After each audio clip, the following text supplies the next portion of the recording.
Nous sommes au niveau du quartier Bir Mourad Raïs. Alors, en fait, il faut savoir qu'ici, historiquement, c'est un carrefour. Donc, vous voyez, il y a des rues qui mènent de partout. Donc, il y a toujours eu beaucoup de voyageurs qui passaient par ici. C'était donc un lieu de passage extrêmement important.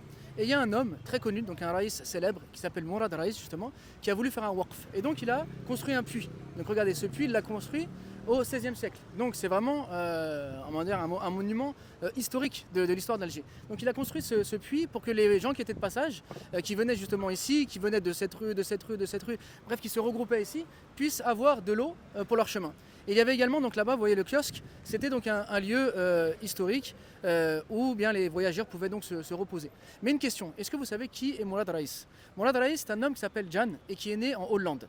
Il s'est converti à l'islam et il s'est installé donc à Alger. Il a pris le nom de Mourad Raïs, donc son surnom Mourad Raïs, et il est devenu un des Raïs les plus importants de l'histoire donc de la régence d'Alger. C'est lui qui a fait par exemple une bataille en Islande, une bataille en Irlande. Bref, il a régné sur la Méditerranée, autant à Alger qu'au Maroc. Donc c'est une grande figure de l'histoire et surtout donc c'est un Hollandais converti à l'islam qui a pris le nom de Mourad Raïs. Donc quand vous êtes dans le quartier Mourad Raïs, rappelez-vous donc qu'il y a un puits qui date donc du XVIe siècle et que c'était donc un lieu de passage où les gens donc transitaient de toutes les régions, on va dire de l'Algérie, pour se reposer ici et continuer leur chemin.